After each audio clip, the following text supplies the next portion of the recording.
Kaya mga kapatid, gusto ko lang ibahagi sa inyo sa isang hayop na unyango, yung reptile.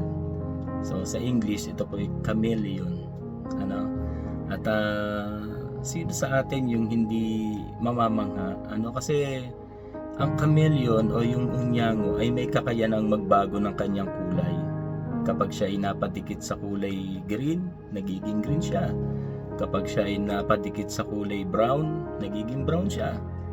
Sa pula, nagiging pula rin siya. Sinong hindi mamamangha? So dito makikita natin na talagang ang kakayanan ng chameleon o ng hunyango ay talagang lubhang nakakamangha.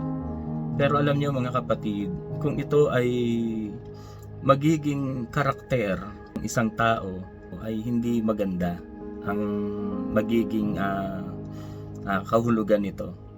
So kaya mga kapatid, as a Christian, ang sabi ni Apostol Pablo, huwag daw po tayo makiayon sa takbo ng mundo. Kasi ang mundo natin mga kapatid, in the reality sa panahong ito ay hindi na sa pabuti. Ito ay sa pasama na napasama ang mundo natin.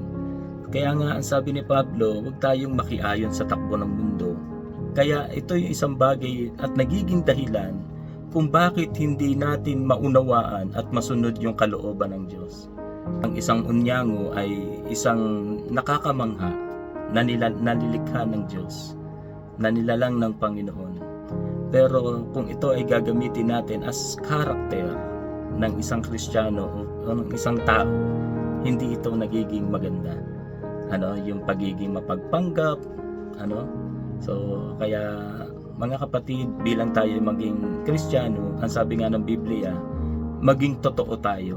Pagsasalita sa ating mga kapatid sa Panginoon, ang sabi ni Pablo sa Epeso, maging totoo tayo. Huwag tayong magsasalita ng anumang bagay ng kasinungalingan sa ating kapwa. At maging totoo po tayo. Ito ay isang paalala po sa atin. Huwag tayong maging Kristiyanong karnal. Ano ibig sabihin ng Kristiyanong karnal? Pwede sa spiritual, pwede rin sa sanlibutan. So hindi po tayo dapat maging Kristiyanong karnal.